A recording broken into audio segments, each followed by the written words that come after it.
Welcome to Ink and Magic, a podcast where we read and discuss the writing craft, world building, and romance of paranormal and fantasy novels. If you love books with bite, set in worlds of magic and mayhem, then you're in the right place. My name's Nikisha Shanae. I go by an S. And I'm Leslie. I write as Elle Penelope. And welcome to the show.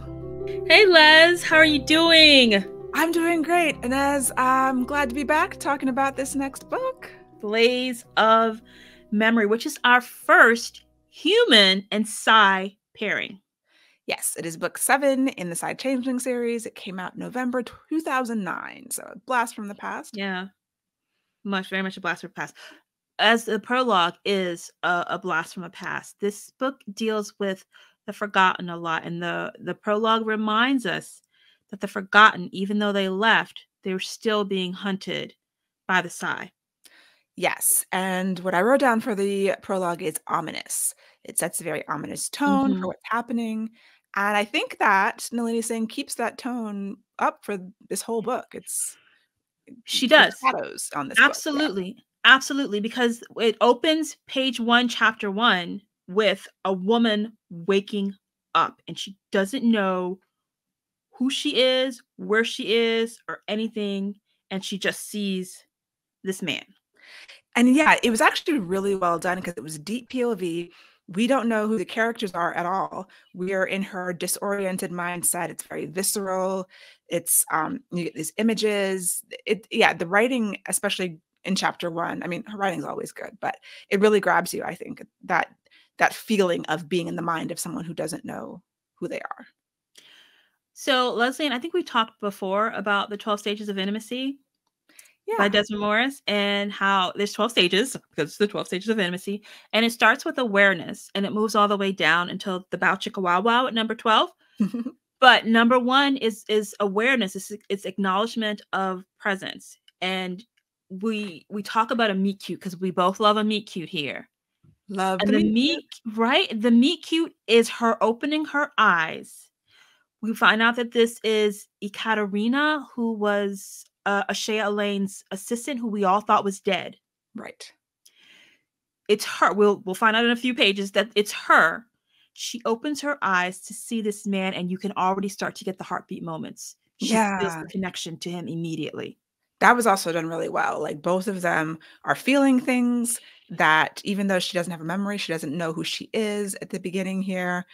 The sexual tension starts right at the beginning and just continues on like this straight up, on the chart of sexual tension. It shouldn't work. We've been taught that you have to introduce the hero and give us a little bit of backstory. You have to introduce the heroine and give us a bit of backstory. And then after a little while, then there's a meet cute. She's like, nah, we're gonna just jump on in. Don't have time for that today, because we got other things to deal with in this book. That is true. There is a lot to deal with in this book. So our hero is Devraj. Okay, he's just going to be Dev. We've met him before. We met him in Tally's book. CEO of Shine, right? Which is a human kind of charitable organization that deals with human kids. And we learn in Tally's book, because Tally worked for Shine, that this company is really looking for the forgotten children who have some psychic abilities, because they are the forgotten. Right. And Dev is a forgotten. He's got some abilities. They have this shadow net that the ones who need the biofeedback, so the former Psy who dropped out of the Psy net when they protested silence and managed to stay alive, kind of created this shadow net. And so that's an important part of this. He's in that. And it's, again, we've seen the Web of Stars, we've seen the Psy net. This new network has similarities, but also differences too. It's chaos. Yes, it's later in the book. It's pure chaos because it's just human and it's not orderly like the Psy are. No, it's a mess. It's a messy room. But it becomes very interesting because as we're in Dev's POV, he's talking about how hard this job is and how he basically has no life other than this job. He is a workaholic. This is his job 24/7. And he feels like it's hardening him because of some of the decisions that he has to make. Like, remember when we met him in Tally's book, he was dealing with the brutalization of the kids that were in his charge. Right. And he had to take some really difficult steps in order to get control from the whatever the council was that was in charge of Shine was sort of turning a blind eye to what was happening with the kids. So he crossed some lines that, some of his other people who work with him, had questions about. And people are really worried about him becoming dark and cold and hard because of the decisions he has to make.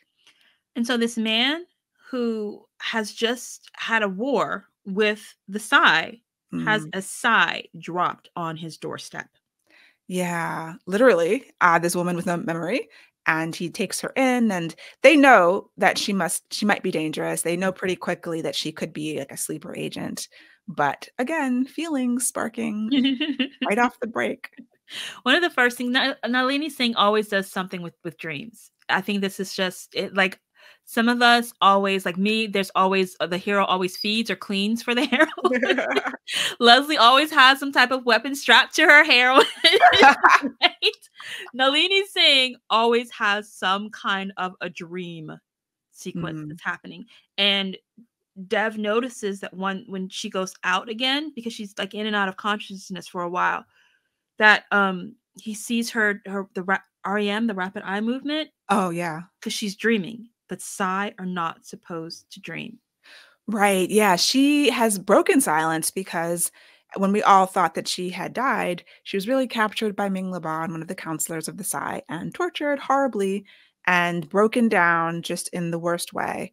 So her silence is gone, which I guess is convenient for the book because we've read lots of books where the character is silent and then they have to break silence. But that's all out of the way right now. We have other problems to deal with here. Yeah.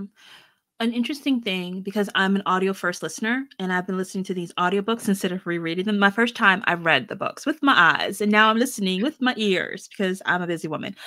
But I was thinking about something because she keeps Dev renames her Katya because she has a bad reaction to hearing her name, Ekaterina, because Ming has programmed her to. So he renames her Katya and she likes it a lot better.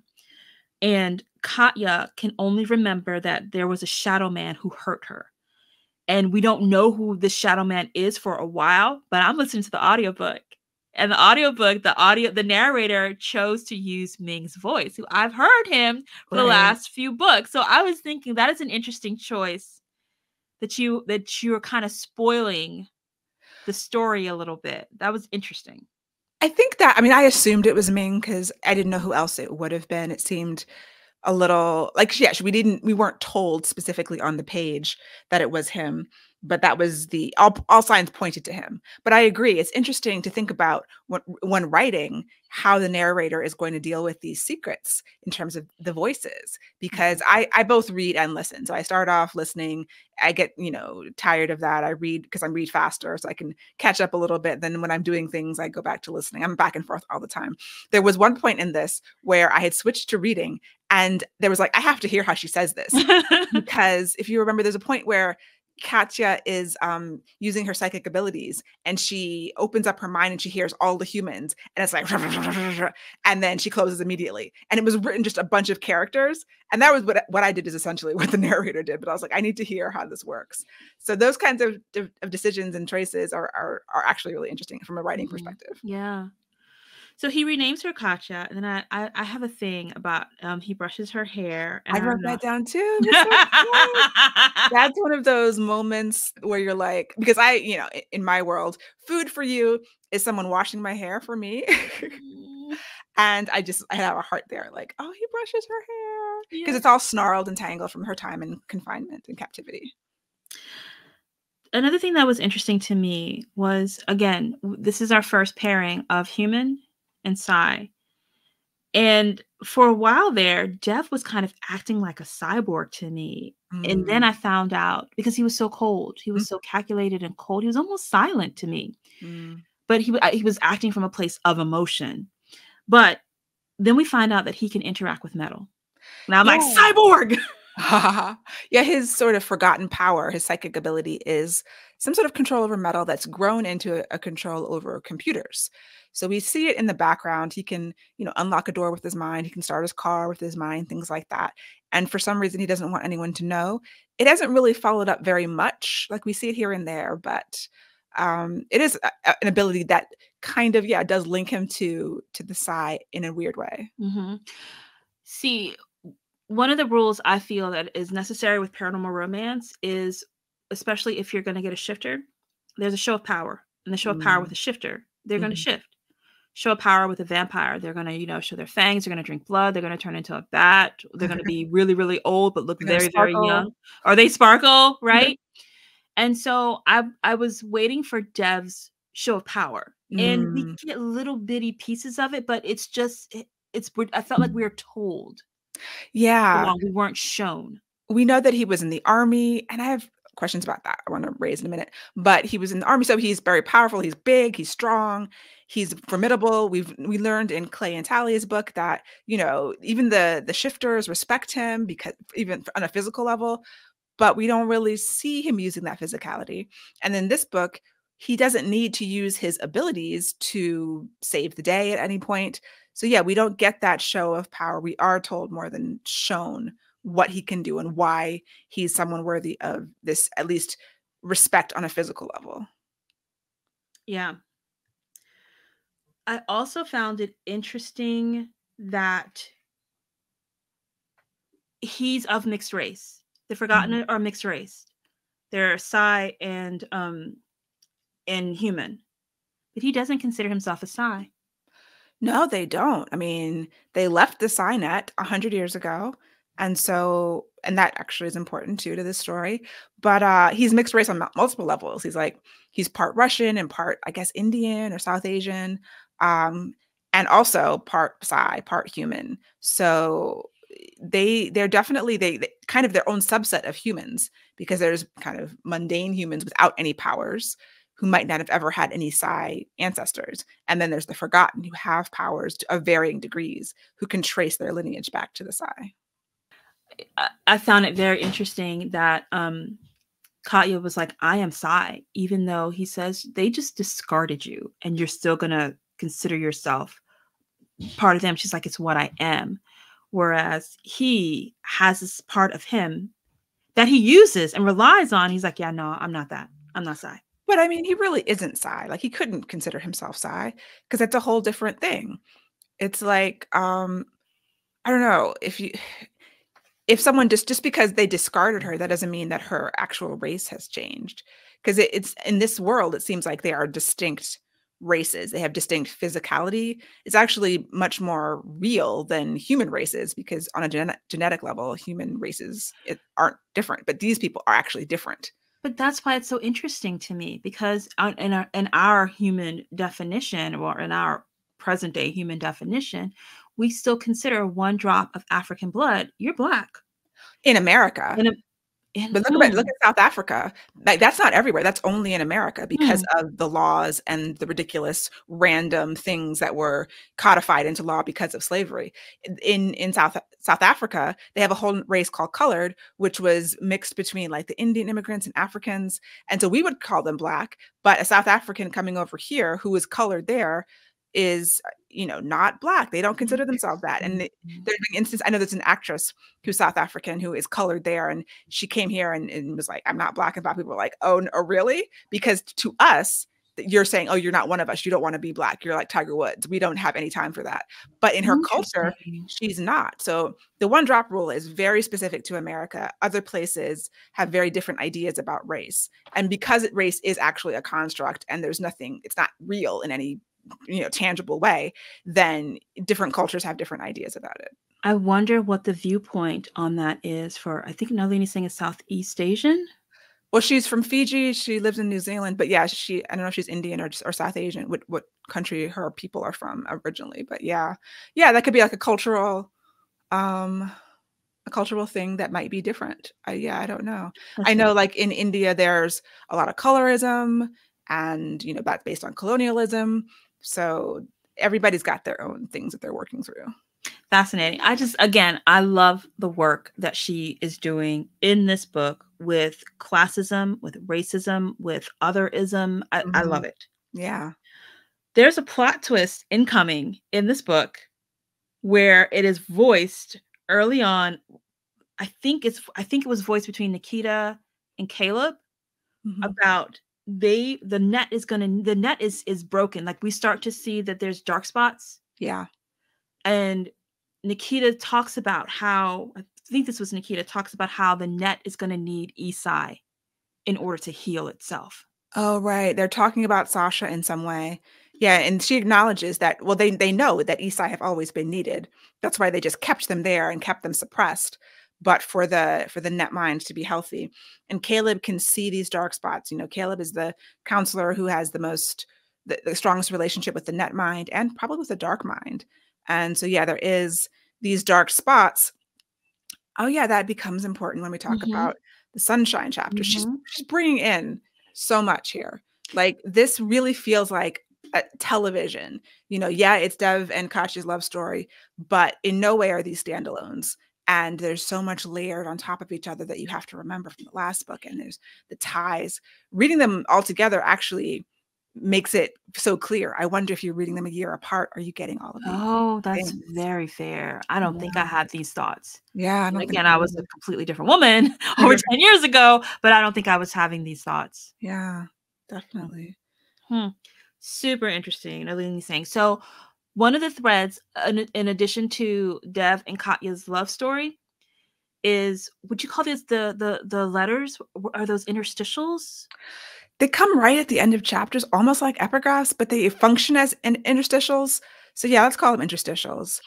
It's you know, so there's two different things happening. There's different elements. There are these there's a letters from a mother to her son being written in the late 70s, early 80s. And then 1970s. 1970s, and this story takes place about 100 years later. And then there's current day messages, broadcasts. I thought it was broadcast from a space station. Me too. Okay. Yeah, because it's like station Earth 2, station this. And I'm like, oh, okay. So there's a space station, something bad is happening. We're getting these every few chapters at the end, these alerts and bulletins. Yeah, which is going to become important in just a second. We're getting there. I know. Um, There's a lot to hold on there's a to. lot. It is But a lot, but she's doing so much work. I really felt like this book was, we've had 6 books before this that was a strong argument on silence is awful. We need to pull these people out of silence. It's hurting them. It's wrong. It's inhumane. It's bad. right. And then in this book, you're getting a different argument with these letters, these 100-year-old letters from a mother to her son, where we're seeing everyday life just before silence. Yeah. The mother's is Psy, the whole family is Psy, so it's before silence, and they're debating it. So we've seen different elements in other books of, okay, we know that there, you know, the idea of silence was proposed, it was debated and voted on and eventually adopted, and there's some of those characters come into play here. But and we've heard that it was done for a reason. So people were going crazy. We've been told that. We kind of see it here in these letters, the breakdown of Psi society, that you know their abilities have a huge downside. They drive people crazy, you know, loved ones kill each other, and things that are happening now were happening then. So silence was a way, a desperate way to protect themselves and to stop this violence. Yeah. I kind of feel like hopping out of order for a second because Okay. I think this is important. So that's one of the subplots. We get the subplot of these letters of what life was like in this world just before silence, and we get this loving mother who is a Psy. Hmm. We get this loving mother writing letters to her son. We see her husband is struggling with his abilities. He's Psy. He's struggling with his abilities. Right. We see their neighbors have a tragedy Hmm. and choose silence, and she sees the difference in her neighbors the neighbors' Okay. children Yeah. afterwards, and the neighbors' children happen to be the twins that we learned about in a previous Right. prologue, and Zaid, who is the primordial arrow. Right. We see them as kids, the first silent kids. Hmm. I don't know that I would call it a subplot per se, because for a long time, you're just seeing these letters and they're progressing kind of, but they take their time. Like by the end of the book, you understand why they were there, but it takes a long Mhm. time. It's sort of like, oh, I'm writing these letters to my infant son. Oh, here's this, there's that, blah, blah, blah. Oh, I saw my neighbor, blah, blah. So you're kind of like, okay, why are these here? I know they're here for a reason, but why are they here? Same thing with the space station thing. That wasn't actually a space station. It's like something bad's happening. I'm trying to wrap my head around it, but there's 14 other things happening in the main storyline. So is it a subplot? Is it just an interstitial element? It's a side quest. Side quest. Ooh, I like But that. it's a side quest to this argument. It's a side quest to the argument of silence might have been necessary. It's like she's having a debate. This is her debate team, and she's on the Mm, rebuttal now, which I found absolutely fascinating. But the reason that I wanted to potentially go out of order was because there is mirroring happening mhm. later in the book. Well, early in the book, we learned that Dev has a cousin He got a couple who's cousins in this book, but yeah, his cousin Jack. the cousin whose kid William Mhm. is forgotten. He's a You're forgotten, so forgotten, he right? has psi ability, he has TK ability, Mhm. and this kid, I don't think we ever find out if it was accidental or if it was on purpose. He killed his dog. It was accidental. I think that he can't control it. So we find out it's an ability similar to Judd's, which is a TK cell. Mhm. So he can do TK on a cellular level. At first, he kills a bunch of birds, and this kid is 7 years old, and Yeah. he knows he's done it. And I think it was definitely accidental. It was like he can't control it. He has no idea what he's doing. So the kid is suffering because he kills these birds and he kills his own dog that he loved, and he's just withdrawing. So Jack, the father, Deb's cousin, is like, we need to do silence. My kid is suffering. He's, dangerous to himself and potentially others, and also just withdrawing. So he is proposing silence for the forgotten. And that is becoming a big debate amongst the forgotten. She brings us to this slowly. Yeah. We know what we know from the first 6 books. Then the in the letters, we see that this accident has happened with the neighbors and they chose silence. Hmm. Then we learned slowly that Dev's father, who adored his wife, had the same accident happen where he killed his wife. Right. Say like a mental accident where he just like, Mhm. had a psychotic break and choked her to death. So Yeah.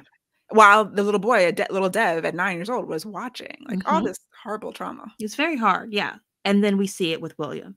So Right. she's laying it out there like That's bump, true. bump, bump. What you Yeah. gonna do? Yeah, like you can't ignore this. This is happening again. And even though the forgotten are like diluted, since they've been mixing for generations, the abilities are changing Yeah. and are different. They're not Yeah. the psi abilities. They can be based on them, but they show up different. There's another little boy, Cruz, who we meet, who is, I think his parents die, his grandparents take him in, but they don't do what they were supposed to do. So he's just been drugged up his whole life because he's a powerful telepath, and he has no control at all over his telepathy. And he's super. They said he was cardinal grade as a forgotten, which hasn't happened before. So new things are happening 100 years after silence. New abilities are showing up in the populace. I want to tie this up because and then we have Shine. And one of the reasons why I feel like we're fine to bring these out of order is because she kind of lost the thread on some of these. Yeah, there's a So lot.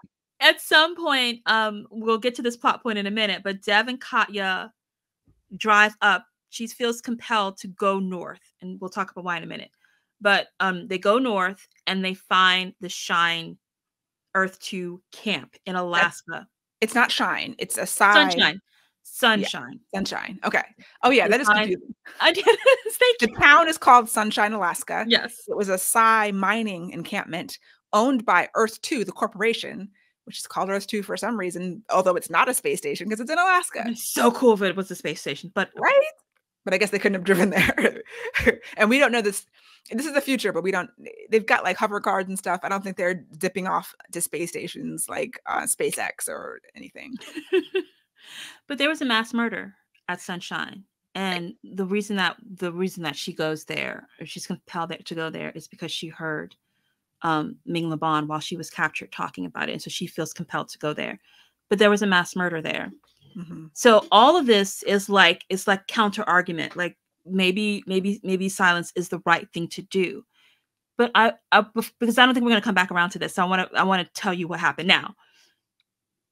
Dev is almost ready to say, yeah, maybe you're right. But then he reaches out to Judd.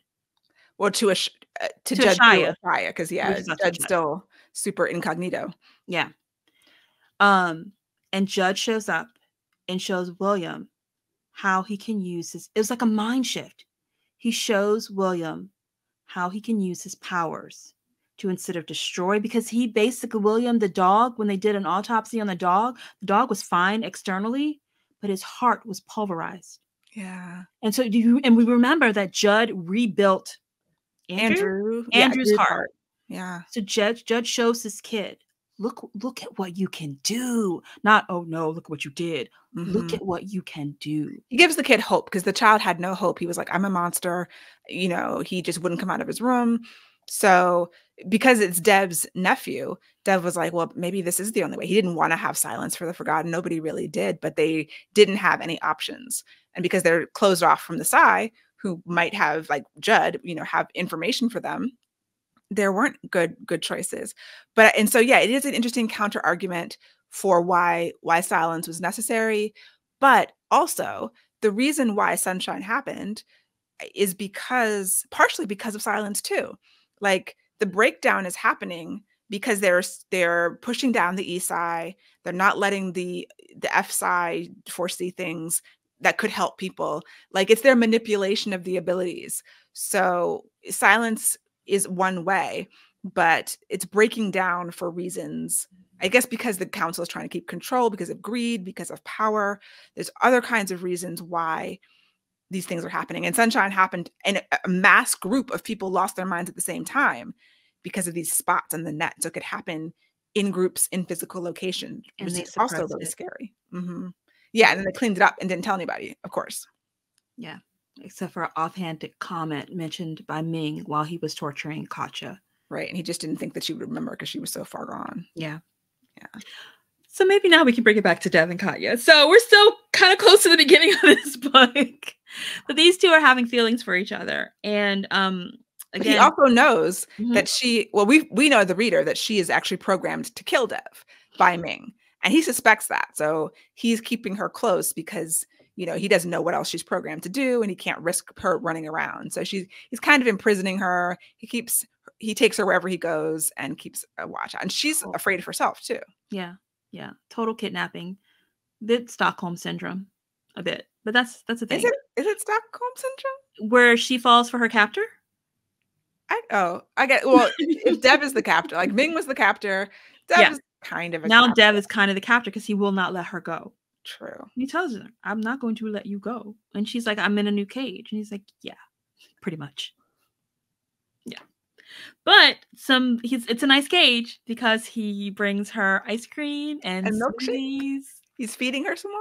Of course, that's always lovely. And when she has a nightmare, he kisses her out of it because that's the only way to save a Psy, is to kiss them out of it. That was great. Yeah, things progress. We don't make the rules. Right?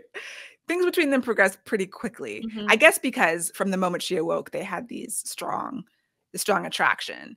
But it does also seem fast, to the point where I was kind of like, even as it progressed, I'm like, why do these two people like each other? I'm not clear on what they even know about each other, what they like about each other, other than zap, zap, zap feelings. Yeah, it was zap, zap, zap feelings, which sometimes is okay. This book did a lot of work building out the world. They introduced the notion of anchors, who were Psy, who helped to stabilize the net. We had heard of those before. But yeah, they brought that back because sometimes these anchors are often very crazy. They may have mentioned this, I don't remember, the territorial wars and the peace accords. I don't remember hearing about those. It's been mentioned, which brings me to Dev's military service. So I'm confused about this world. What was he fighting? Who was he fighting? What are the countries? There's countries, but are the Psy are Caleb's in Russia? Like, do the countries function as other governments, or is it just like, who is he fighting in the army? I have questions, but yes. It exists. They introduced the J-Psi, which Right, Justice Side. coincidentally will be the next book. Will feature a J-Psi. Oh, nice. Mm-hmm. And we also meet Dev's grandma, who was forgotten, and I think she was part of the Rebel Alliance. I don't think she was. I think her mother. Her mother. Okay. It's unclear because she wouldn't have been quite old enough. His grandma's great. Like when she shows up, she could have gotten a lot more screen time. Yeah. She was an emotional knot detangler, is how he described her. And I thought that was going to come into play more than it did. I thought that was the gun on the shelf. And I was like, oh, they're going to have to bring Katya to Nani and she's going to help. But that's not quite how it happened. It's okay. It's fine. It's like our expectations were subverted, which can be good because you don't want everything you expect to happen. True. Very true. Very true. And this book did an amazing job of setting it up. So you have no idea how they were going to solve this problem. No. I wrote down, like, is this the only romance where she dies in the end? Because, I mean, when we get there. We're almost there. We're almost there. Another interesting note that I wrote down, they pick up a copy of Pride and Prejudice. I had questions about that. Same questions. Jane Austen existed in this world? That's the question. Who are you asking? I got confused because Katya said it's in another language. That confused me. She did. She said this book is, I think she said the book. Because sometimes I got confused. Are you reading the book or are you watching the movie? Right. I missed that if there was a different language. Not only that, but Katya said, most of these people are Psy in the book. Well, she was talking about Mr. Darcy is like a Psy. I don't think she said he was a Psy, but he reminds me of a Psy. And then I don't know what other characters she was talking about, but some of these characters, I peeped that. I wrote most characters. She said, I'm pretty sure. Okay. That most characters are Psy. Yeah, it's like, okay, so Jane Austen, this is the first time in the 7-book series that we have heard about a real person that we know from our world. Like, the countries are the same. History has been very different.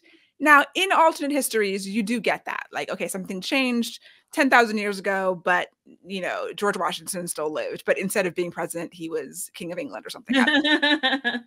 So there's leeway there. But, like, this is the first time. And maybe she just couldn't help herself because it feels like either we need more or we need less. Like, we need more people who are the same in our world and their world, or we don't need any at all. So we learned that while they're on a road trip, because some of the things that were really interesting, because I know we glanced over a lot, but some of the things that happened in this book as he's keeping her with her the whole time is he has to go and Dev wants to work one-on-one with Cruz, the kid Cruz who has this crazy high power. So he goes to Cruz, he takes Katya with him, and they're close to California. Yeah, they're in Dark River territory. They must have been I think they were in Dark River territory or nearby. They bring the boy to Dark River territory. Yeah, they bring him because he does the kid Cruz has no shields, and Sasha is the master at creating shields. So they're like, Sasha, will you help us? And she of course says yes. But Lucas, being the territorial father to be that he is, he says you need to come to us. And so they do, and Dev brings Katya. And Katya escapes. Right. Oh, yeah. Eventually. And Cruz helps her. Yeah. So there's a whole thing with Katya is a telepath. Cruz is learning to control his telepathy. He's like, hey, you want to get out of here? Let me help you because he's a kid. It was cool. And her scheme to get out was really smart. I liked that whole part of it. This was after they had sex for the first time, wasn't it? Yes. Yes. I believe it was. They go from jump, y'all. It goes fast. Really fast. And she's a quick study in sex. Good job, girl. But right after they're together. Oh no, I don't think, maybe not. Maybe it's not before. It's close. Maybe that was just the O form. They had a lot of heavy petting is what my mom would call it beforehand, but I'm not sure if they actually had sex before she escapes. So she does escape, and she does it brilliantly. She working with the kid, but also she drugs Dev. She drugs there's two guards with them. She drugs Mhm. one of the guards. And the two guards are kind of flirting with each other. It's very clear that they're going to get together. Um and Katya and the female guard were, becoming friendly. And the Mhm. female guard, she's like, "Yo, what you doing?" Yeah, because she's drugged the men, and then she kind of tases and essentially tases the female guard to get Yeah. away. And she's sorry, but she's like, "I have to go. You need to let me go." And the female's like, "Oh, he's gonna get you," which is fun. And Katya, she's using her wiles to get her smarts to get out of the situation because she's compelled to go north, and her destination is Sunshine, but she's compelled to go north. So um she hitchhikes and she finds help on the road to hitchhike. But of course, Dev, being the super alpha that he is, he catches up with her, Yeah. but decides to help her. To help her get to Sunshine, yeah. And that's when we find out, okay, that these interstitials we've been reading about are not about a space station, they're about a town in Alaska. And we see that part of it becomes very clear. I can't remember exactly when we learned, because I was leaning forward from page 1 trying to figure out who the letters were from Yes, mom to Matthew. And I was trying to figure out, well, who's Matthew? Who's it right, going to be? right. And it took till the end of the book before that was clear. Mhm. I started as they talked more about Dev's ancestors and his grandmother and his great-grandparents, I was like, "Hmm?" But they were very clever in that the name that they use, he didn't take I mean, he left, or rather He didn't take his father's name. He gave right. back his father's name. Yeah, so we couldn't have made that connection before we Mhm, meet the father, and then yeah, so it's hidden until the end, which, mhm. it makes you keep wondering and keep being like, "Okay, why are these here? What's going on? What is the story that we're being told here?" So fast forward past them finding Sunshine, and then they come back, and Katya is deteriorating. Yeah, that what Ming did to her mind was very invasive. She's still connected to the Psynet, but she's basically locked in her own mind, so she's not getting the biofeedback that the Psy need. And unless, Dev gets it into his head that they can get Ming to undo what he did and save her, because now he's all in, he's in love with her. He can't let another woman that he loves be killed or die. And so they come up with this very crazy idea that they can get to Ming Laban, which I just thought was like, I was expecting that to be sidestepped earlier because we've set up Ming to be this super Yeah, powerful, super strong, yeah. psychic Psy. He controls the arrows. He's a former arrow. Mhm, The idea that some humans, even some forgotten, could get to him seemed mhm. like bananas to me. But who figured out the plan? Granny did. Granny helps Katya, and 'Cause she's an emotional knot to tangler, so she can obviously tangle the knots. is that what she was doing? I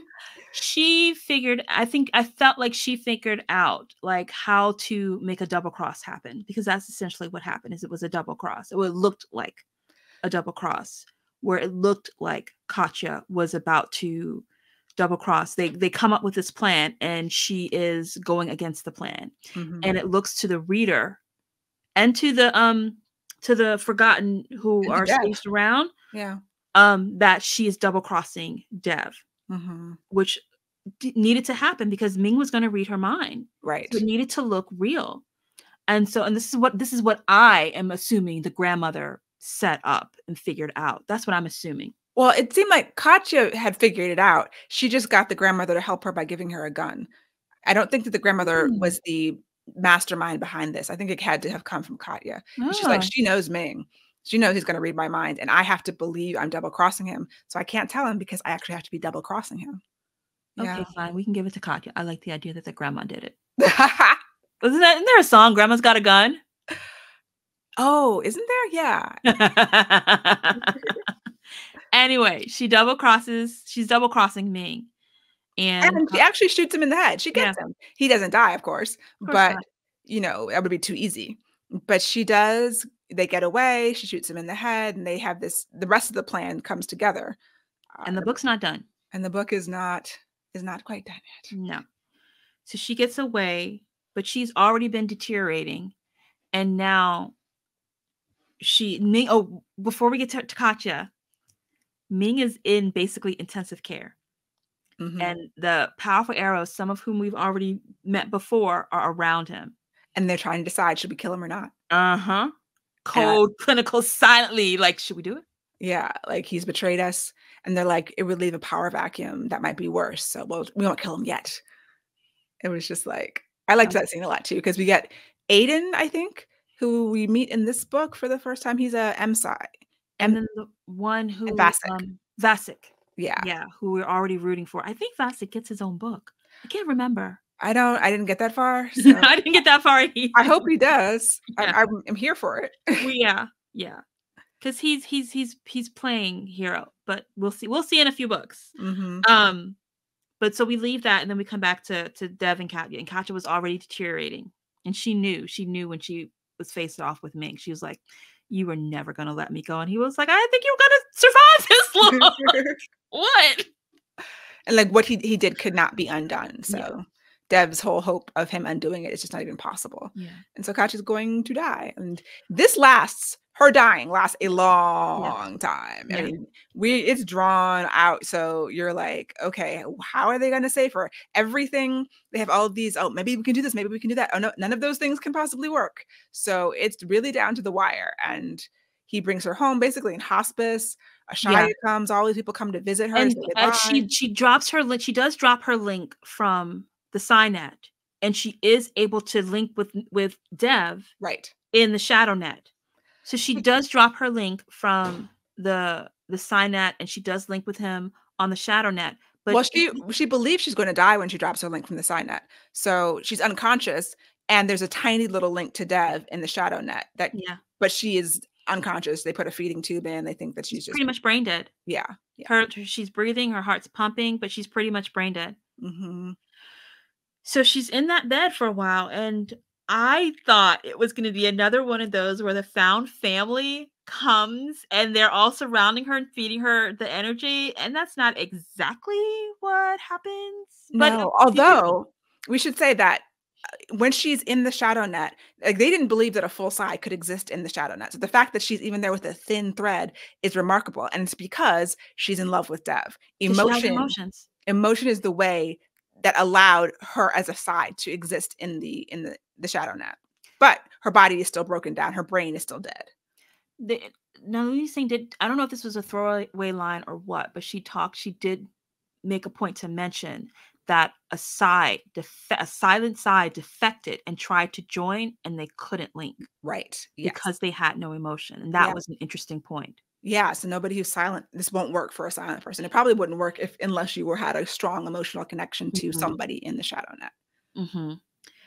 So we've been seeing Keenan, Shia's son, and Noor, Tally's adoptive daughter, who Katya helped to save. Mhm. We've been seeing them playing around in this book, and basically it looks like those two are a mated pair, even though they are adolescents. No, they're 4 and, like, 5 years old. Therefore, Yeah, yeah, Keenan's 4. they're acting like Tally and Clay? Clay did when they As were that kids. young. Yeah. Oh, Yeah, yeah. yeah. But they come and they climb on the bed with Miss Katya and fall asleep. And it just so happens that they do this and they both put their hands on her heart. Mhm. And then Dev is going to pull the plug, essentially. He's like, "I can't keep her alive this long. I'll just let her lie with the kids. She would like that." And then Kachi wakes up. Because um so we learned remember if we remember from Ashaya's book, Ashaya had that twin and her twin could kind of merge their powers. Mhm. And they believe because Keenan is from a twin, he has merging abilities. Right. He's able to merge his powers with Noor. And earlier in this book, when we were having a little play session with Noor, she's hanging out with Judd, and she tells Judd, "I'm just like you." And he has no idea what that He means. But he was has like, no "Okay, yeah, great kid." idea. And the way that Keenan and Noor describe it is that Keenan was driving her around. It was a truck or He was a something. truck, And and she she was weaving yeah. Katya back together. Yeah.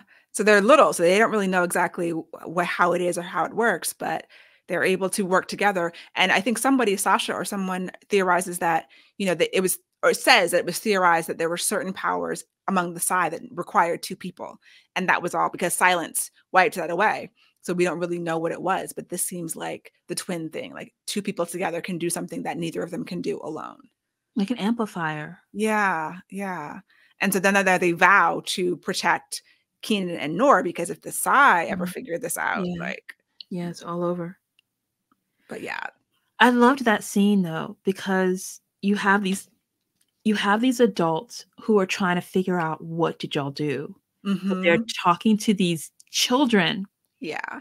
And they're not going to be able to get the scientific information out of them. And so they're trying to talk to them while the kids are just trying to play. Right. Yeah. It was a really well-written scene. They don't want to alarm the kids either. So they were just trying to be really casual and like, oh, what did you do? How did it feel? And the kids burned themselves out by doing it. They used all of their ability.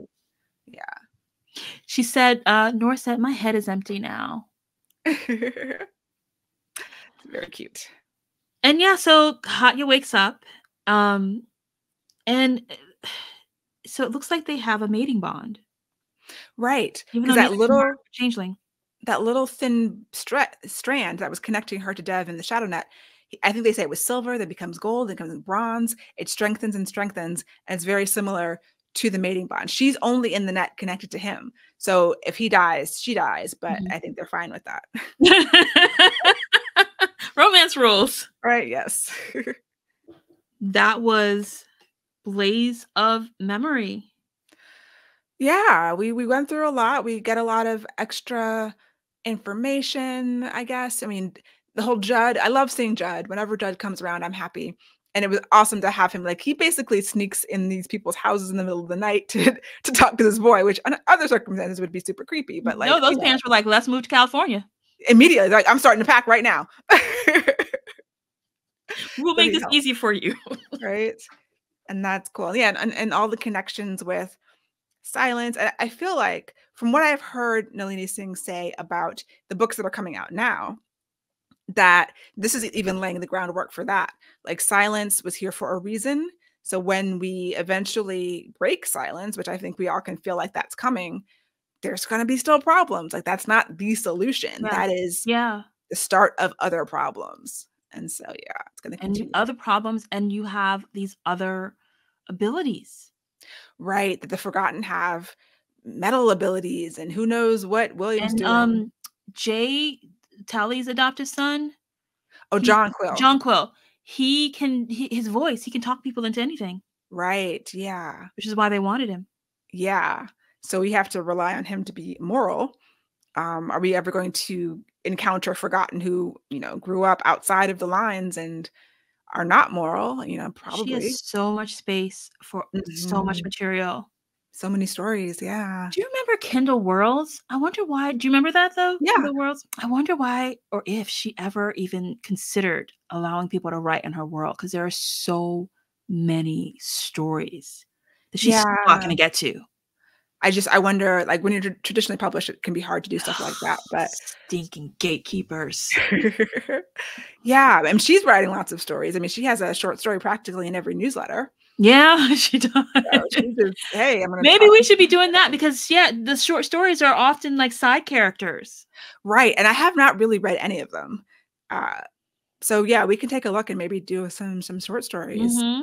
As we're going along and catch up with, because I think a lot of times they're sort of like, some of them are kind of extra epilogues, but some of them are total new stories with side characters. But yeah, so Blaze of Memory, rating it, there's a lot happening. It's pushing the story forward.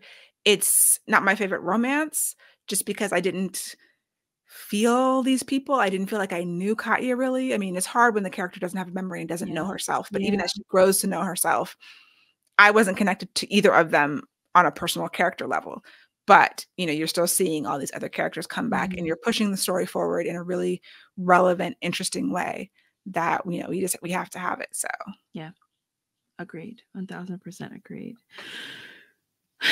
Onward to the next one. Yeah. But before we get there, you want to talk a little everyday magic? So our everyday magic is something that's happening as we're recording this tomorrow. We have been invited to a Bridgerton tea, We have. which is, I don't even know what that is, but we're going to dress up. Now, We are. I'm going to dress up as a time traveler Oh because Lord, because I she's didn't want to buy a Regency dress. I got a medieval dress instead. and I follow the rules. Yeah. Not that there are rules, but I got a Regency dress. Maybe we'll post some pictures, but we're so excited. We're so excited for this. Yeah, it should be super fun. Yeah, so that's going to be very magical, and we will keep you updated as to the actual magic that transpired. Yes, we will. We will. So, guys, thank you so much for joining us for this episode. Please let us know what you think. You can leave a comment on YouTube with your thoughts on the episode. You can share it with a friend who loves romance, and you and your friends can rate and review us on Apple Podcasts or Spotify. And you can always check out our book schedule on our website, inkandmagic.net, so that you can read along with us as we race through this Changeling series. It feels like a race, even though it's been months. But we're having a great time, and we'd love for you to join along. Yes. So we will see you next time. Bye, guys. Bye.